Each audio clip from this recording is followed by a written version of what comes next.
जय हिंद साथियों, UP super TET को लेकर यहाँ पर मैं एक वीडियो लेकर आया हूँ जिसमें आपको सब कुछ बताऊंगा कि सिलेबस क्या रहने वाला है। एक एक्सपेक्टेड से यहाँ पर सिलेबस बताने वाला हूँ।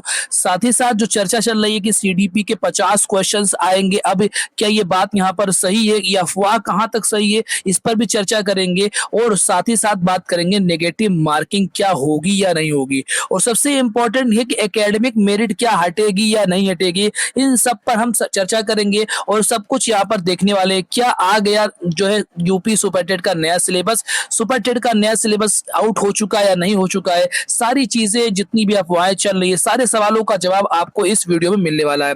तो वीडियो को अंत तक देखिएगा, वीडियो को लाइक और शेयर जरूर करिएगा। यदि आप चैनल पे नए दोस्तों तो चैनल को सब्सक्राइब करके बेल आइकन को प्रेस जरूर कर दीजिएगा। तो जानिए पूरा सच, तैयारी सही दिशा में करने के लिए edu.360 चैनल को सब्सक्राइब करके जरूर रखिए। आइए देखते हैं कि क्या है पूरा मामला। इम्पोर्टेंट ये कि अब सुपर टेट में सब कुछ बदल जाएगा, ऐसा यहाँ पर अफवाह चल रहा है कि जो यहाँ पर क्वेश्चन है 150 क्वेश्चन नहीं आएगा पुराने पैटर्न पे, अब यहाँ पर एग्जाम होगा नहीं होगा, बल्कि 120 प्रश्नों के साथ अब एग्जाम होगा, ऐसा मीडिया रिपोर्ट्स में और बहुत से यूट्यूब चैनल पे दिखाई दे रहा है। अब क्या होगा, क्या एकेडमिक मेरिट होगा या नहीं होगा, एकेडमिक मेरिट क्या हट जाएगा, क्या नेगेटिव मार्किंग यहाँ पर होगा, ये एक अहम सवाल है। क्या होगा, विशेष जो चीजें यहाँ पर आ रही हैं उसमें क्या चीजें बदलाव होंगी, सभी अभ्यर्थियों के लिए बहुत बड़ा अपडेट यहाँ पर edu.360 के इस प्लेटफॉर्म पे मिलने वाला है।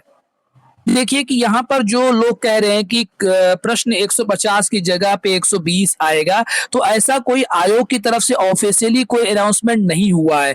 लेकिन मान लीजिए जैसा कि मीडिया रिपोर्ट्स में आ रहा है कि क्वेश्चन जो है वो घट जाएंगे, 150 क्वेश्चन नहीं आएगा बल्कि 120 क्वेश्चन आएगा। यदि 120 क्वेश्चन आता है तो नया सिलेबस कैसा होगा मैं आपको दिखाऊंगा, और साथ ही साथ आपको बताऊंगा कि क्या नेगेटिव मार्किंग होगा या नहीं होगा, और एकेडमिक मेरिट हटेगा कि नहीं हटेगा। तो सबसे इंपॉर्टेंट बात यह कि एकेडमिक मेरिट को हटा पाना इतना आसान नहीं है, क्योंकि भाई नेगेटिव मार्किंग जो लगा रहे हैं और एकेडमिक मेरिट जो हटा रहे हैं, इससे शिक्षा मित्रों के भारांक का क्या होगा। अब शिक्षा मित्रों को 25% का जो भारांक मिलता है वो अगर लगा दिया जाए तो और अभ्यर्थियों का कितना बड़ा नुकसान होगा, और जो वैकेंसी आएगी उस कोर्ट में चैलेंज तो पक्का होगा, क्योंकि 25% शिक्षा मित्रों को जब भारांक मिल जाएगा और हम लोग नेगेटिव मार्किंग में फंसे रहेंगे तो नुकसान हम लोग का बहुत ज्यादा होगा। तो शिक्षा मित्र भाइयों का यहाँ पर 25 भारांक के साथ में आम अभ्यर्थियों का काफी नुकसान होगा। इसलिए आप समझिए कि नेगेटिव मार्किंग लगा पाना इतना आसान नहीं है। और दूसरी बात, जो कुछ लोग कह रहे हैं कि सब्जेक्ट्स के क्वेश्चन आएंगे, जीएस से 30 क्वेश्चन आएंगे, सब्जेक्ट बेस होंगे, 90 नंबर जो है आपके सिलेबस से होंगे और 30 क्वेश्चन जो है आपके सब्जेक्ट से होंगे। तो इस सवाल का जवाब आपको हम देना चाहेंगे कि आप प्राइमरी का यहाँ पर प्राइमरी का टीचर का फॉर्म भरेंगे, ना कि किसी जूनियर के लिए या टीजीटी पीजीटी के लिए भरेंगे। तो ये बात आप जानिए कि प्राइमरी के अंदर कोई विशेष शिक्षक नहीं होता है जो किसी सब्जेक्ट के लिए नियुक्त होता है, बल्कि वो ऑल कॉमन सब्जेक्ट के लिए नियुक्त होता है। इसलिए प्राइमरी के अंदर कोई सब्जेक्ट बेस्ड टीचर नहीं होता है, जूनियर के अंदर होता है। इसलिए यहाँ पर प्राइमरी के अंदर सब्जेक्ट के जो बात की जा रही है कि 30 क्वेश्चन आएंगे, ये भी यहाँ पर अफवाह है, ऐसा कर पाना यहाँ पर मुमकिन नहीं है। टीजीटी पीजीटी के लिए सही है, जूनियर के लिए सही है, लेकिन प्राइमरी टीचर के लिए ऐसा संभव नहीं है।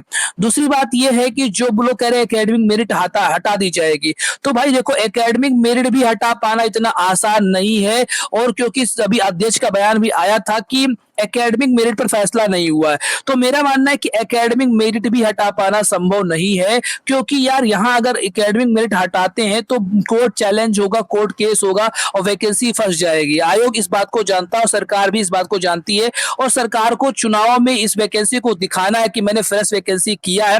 इसलिए सरकार नहीं चाहेगी वैकेंसी कोर्ट केस हो और इस पर कोई विवाद हो। इसीलिए इसको याद रखिए, एकेडमिक मेरिट हटा पाना भी संभव दिखाई नहीं दे रहा है। तो नेगेटिव मार्किंग भी लगाना आसान नहीं है और एकेडमिक मेरिट को यहाँ पर हटाना भी आसान लग नहीं रहा है। अब यहाँ पर बात करते हैं कि अगर यहाँ मान लीजिए कि अब मान लीजिए कि यहाँ पर एकेडमिक मेरिट जो है हटा दिया जाता है और नेगेटिव मार्किंग भी लगा दिया जाता है। ऐसे कंडीशन में सिलेबस भी मान लीजिए चेंज कर दिया जाता है, सिलेक्शन प्रोसेस क्या रहेगा? तो भाई अगर ऐसा होता है तो सिलेक्शन प्रोसेस जो होगा ओनली सुपरटेट बेस पे हो जाएगा, यानी कि एस्टेट बेस पर हो जाएगा और आपका जितना भी नंबर आएगा सुपरटेट में उसी के बेस पर आपका सिलेक्शन हो जाएगा। लेकिन खाली खाल एस्टेट के बेस पे सिलेक्शन होने में कहीं ना कहीं खतरा है धांधली होने का, क्योंकि जब सिर्फ सुपरटेट पर सिलेक्शन होगा तो एग्जाम में धांधली हो सकती है। इसलिए सरकार को इस बात का भी आभास होगा और ये वैकेंसी कोर्ट में भी फंस सकती है। इसलिए मान लीजिए ये सब हो भी जाता है, 1% चांस मान लीजिए हो भी जाता है, तो अगर ऐसा होता है तो 120 प्रश्नों के लिए नया सिलेबस क्या होगा तो मैं आपको दिखाने वाला हूं। यहाँ पर यूपी सुपरटेट में सिलेबस देखें तो नया सिलेबस अगर 120 प्रश्नों के लिए क्या संभावित सिलेबस होने वाला है, क्या हो सकता है बदलाव, मैं आपको दिखा रहा हूँ। यूपी सुपरटेट में कंप्लीट सिलेबस क्या होगा, क्वेश्चंस कितने होंगे, ये सारी चीजें यहाँ पर आपको दिखाने जा रहा हूँ। सीडीपी जो बाल विकास है इसके जो यहाँ पर 30 प्रश्न आएंगे अगर यहाँ पर सिलेबस में बदलाव होता। वैसे पहले भी 30 प्रश्न आते थे, जिसमें यहाँ पर आप देखेंगे तो जीवन कौशल के 10 प्रश्न क्वेश्चन और शिक्षण कौशल के 10 प्रश्न, बाल मनोविज्ञान के 10 क्वेश्चन यहाँ पर आपको आते हुए दिखाई देंगे। वो इसमें कोई बदलाव दिखाई नहीं दे रहा है। लेकिन हिंदी का यहाँ पर 20 प्रश्न आते थे, अब यहाँ पर 10 प्रश्न आ सकते हैं। ये संभावित सिलेबस है, कोई ऑफिशियल सिलेबस अनाउंसमेंट आयोग द्वारा नहीं किया गया, लेकिन edu.360 के प्लेटफॉर्म पे आपको एक्सपेक्टेड सैलरी बताया, एक्सपेक्टेड जो है सिलेबस है वो बताया जा रहा है कि क्या हो सकता है। अब देखिए अंग्रेजी में 10 प्रश्न पहले भी आते थे इस लैंग्वेज में, तो यहाँ 10 प्रश्न ही आएंगे। और संस्कृत में पहले 10 प्रश्न आते थे, लेकिन अब 5 प्रश्न यहाँ पर आएंगे। ऐसा अगर नया सिलेबस जारी होता तो आपको देखने को मिल सकता है।